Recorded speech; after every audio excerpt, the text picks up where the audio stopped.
What if the person who saves your life is also the one who decides how it ends? What if every word you write becomes the reason you're forced to stay alive? Hey everyone, welcome back to Real Screen, where we break down the most intense, chilling, and unforgettable movies in just minutes. Today we're diving into Misery, 1990, a psychological thriller that proves sometimes the most terrifying monsters don't come from nightmares, they come from people. It all begins with a famous writer who, after finishing his latest book, crashes his car during a snowstorm. He's rescued by a devoted fan, but her kindness quickly turns into a living hell. As days pass, the line between care and captivity vanishes, and his struggle to escape becomes a desperate battle for survival. From relentless tension to shocking twists, Misery keeps you on edge, questioning how far obsession can go and what it truly means to be a fan. So, let's break down Misery, scene by scene. And if you're new here, make sure to subscribe, like, and share so you never miss a recap. Now, let's dive into Misery. The movie begins with renowned author Paul Sheldon celebrating the joy of completing his latest book. To mark the occasion, he sets off alone in his car to meet his literary agent, Marcia Sindel. While driving at high speed, Paul is caught off guard by a sudden snowstorm. Losing control, his car skids off the road and overturns. The scene then shifts to a flashback of a conversation between Paul and Marcia. In this discussion, Marcia reveals that Paul's book, Misery's Child, has sold over 1 million copies. During the conversation, Paul mentions that he plans to travel to Colorado to start writing a new book. The movie transitions back to the present, where we see a woman approaching the crashed car. She rescues the unconscious Paul and takes him to her home. The woman, Annie Wilkes, tends to Paul's injuries and provides him with medical care. Paul regains consciousness 2 days later, only to discover that Annie is a nurse and claims to be his #1 fan. She explains that the snowstorm made it impossible to take him to a hospital and that the phone lines were down when she tried to call for help. The next morning, Annie continues treating Paul and shows him his severely injured legs, which are broken in multiple places. Distressed, Paul asks, "Will I be able to walk again?" Annie reassures him that he will recover soon. Meanwhile, in New York, Paul's literary agent, Marcia, contacts the sheriff in Silver Creek, asking him to investigate Paul's disappearance. When the sheriff inquires why she's concerned, Marcia explains that Paul missed his scheduled meeting with her, and his daughter hasn't heard from him either. Marcia further reveals that she called the place Paul had been staying in Silver Creek, and they informed her that he had left the location on Tuesday. The sheriff assures Marcia that he will look into Paul's disappearance and ends the call. He then asks Virginia, his deputy, when the snowstorm occurred, and she replies that it was last Tuesday. Meanwhile, Annie is trimming Paul's beard. During their conversation, Paul asks her how she found him. Annie explains that she often visits the place where Paul was staying and happened to see the accident that day. She says she acted quickly to save him. She also reveals that she has read every book Paul has written and is particularly fond of the Misery series. After finishing the beard trim, Paul asks Annie if the phone lines have been fixed so he can call his daughter and Marcia. Annie informs him that they are still down. She then asks Paul if she can read his newest book. Paul agrees to let her read it. In the meantime, the sheriff visits the place where Paul had been staying in Silver Creek and questions the staff there. However, he is unable to find any leads about Paul's disappearance. Back at Annie's house, she serves Paul some soup while excitedly discussing his new book. As she gets carried away, the soup spills, making Annie angry. She angrily scolds Paul, and her erratic behavior frightens him. Meanwhile, the sheriff continues his investigation and examines possible routes Paul might have taken. Along the way, he notices a broken tree branch near the road. Suspecting something, he investigates the area, but the heavy snow makes it impossible for him to find Paul's car. One night, while Paul is asleep, Annie finishes reading his latest book and storms into his room in a rage. She angrily demands to know why Misery, the main character of the Misery series, was killed off. Yelling at Paul, she proceeds to destroy the items in his room in a fit of fury.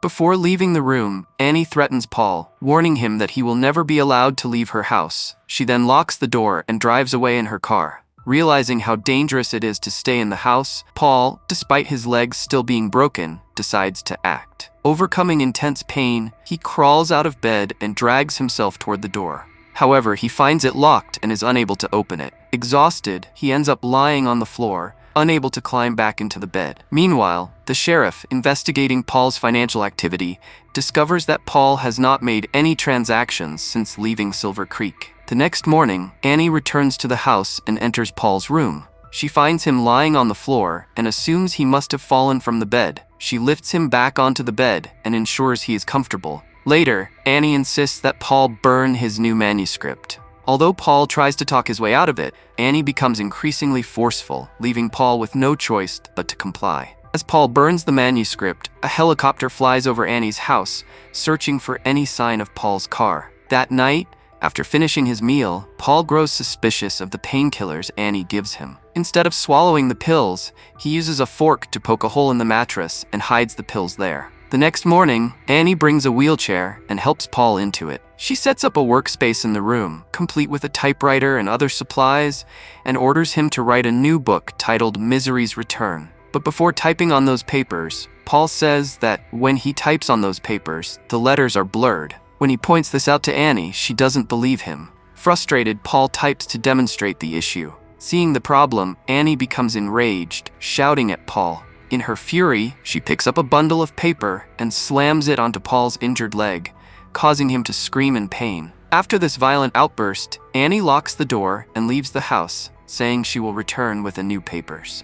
Paul notices a bobby pin lying nearby, picks it up, and crawls to the locked door of his room. Using the bobby pin, he manages to unlock the door and leave the room. As he explores the house, he finds the main door leading outside, but it is locked as well. When he attempts to unlock it using the bobby pin, he realizes it won't work. He then notices a telephone in one of the rooms and tries to make a call, only to discover that it's not functional. Paul continues to move through the house, and while passing Annie's table, he accidentally knocks over a ceramic penguin. He manages to catch it before it falls, but places it back incorrectly. Not noticing the difference, Paul stumbles into a room where Annie keeps her medication and discreetly takes a packet of painkillers, hiding it on himself. He then makes his way to the kitchen, hoping to check if the kitchen door is unlocked. However, the door is too narrow for his wheelchair to pass through, so Paul painfully crawls on the floor to reach it. Upon inspection, he finds that this door is also locked. At that moment, Paul hears the sound of Annie's car approaching and realizes she is returning. In a hurry, he climbs back into the wheelchair, returns to his room, and uses the bobby pin to lock the door again. Just as he finishes, Annie enters the room and notices Paul sweating and looking exhausted. Concerned, she asks what he was doing, to which Paul replies that he feels tired and needs to rest. Annie helps him back into bed to lie down. Meanwhile, the sheriff continues his investigation. He uses a helicopter to search the surrounding areas and finally locates Paul's overturned car. Upon closer inspection, the sheriff observes that someone had opened the car's door from the outside and rescued Paul, which raises further questions. Later, Paul secretly crushes the stolen painkillers into powder and hides the powder in a paper packet he makes. That evening, under Annie's strict supervision, Paul begins writing the new novel she demands, Misery's Return. Annie closely examines every page he types and seems satisfied with his progress. Recognizing an opportunity to manipulate her, Paul asks Annie if they could share a special dinner together. Overjoyed by the idea, Annie enthusiastically agrees to his suggestion. Meanwhile, the sheriff begins reading all of Paul's misery novels in an attempt to uncover clues about his disappearance. One night, as Paul and Annie are having dinner together, Paul secretly crushes the painkillers he had hidden earlier and mixes them into Annie's wine glass. Just as Annie is about to drink it, she accidentally knocks the glass over, spilling the wine. Paul watches in despair as his final hope slips away. Determined to survive, Paul throws himself into writing the novel day and night without rest. One evening, when Annie leaves the house, Paul takes the opportunity to explore. He goes to the kitchen, grabs a knife for protection, and continues searching through the house. He comes across a scrapbook filled with newspaper clippings about Annie, detailing various disturbing incidents connected to her. Horrified by what he reads, Paul returns to his room, clutching the knife, and falls asleep with it by his side. In the middle of the night, Paul suddenly wakes to find Annie standing over him. She injects him with a sedative, putting him to sleep again. The next morning, Paul wakes up to discover that Annie has tied him to the bed. Annie tells him that she knows he has been leaving his room because she noticed the ceramic penguin was out of place. She then reveals the knife he had hidden and the bobby pin he had used to unlock the door. Showing that she had found them, Annie explains that she can't trust him anymore. To ensure he doesn't escape again, she uses a sledgehammer to break both of Paul's ankles while he screams in unbearable pain. A few days later, the sheriff notices Annie in town and starts to suspect her. Upon investigating her background, he finds an article in which Annie had quoted a line from one of Paul's misery novels. This raises his suspicions further, and he decides to visit Annie's house to investigate. The sheriff sets off toward her home, determined to uncover the truth. Learning that the sheriff is on his way to her house, Annie quickly injects Paul with a sedative, rendering him unconscious, and hides him in the basement. Just as she finishes, the sheriff arrives and knocks on the door. Annie opens it immediately. The sheriff explains that he's investigating Paul's disappearance and requests permission to search the house. Annie reluctantly agrees. Despite thoroughly searching the house, the sheriff doesn't find any evidence linking Paul to the location. Just as he's about to leave, Paul regains consciousness in the basement and starts shouting for help.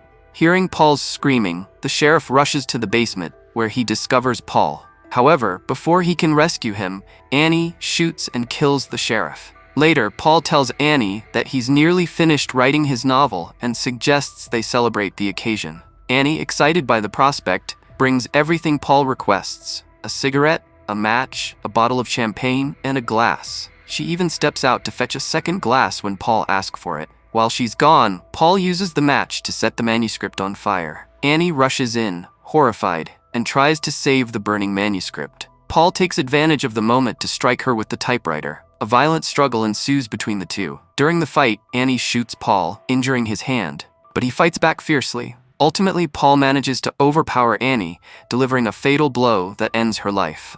18 months later, we see Paul meeting with Marcia, his literary agent. While dining at a restaurant, Paul notices a waitress who momentarily resembles Annie, triggering a wave of unease. However, as the waitress approaches, Paul realizes it's just his imagination. The waitress, a devoted fan, tells Paul, "I'm your #1 fan," to which Paul responds with a polite smile.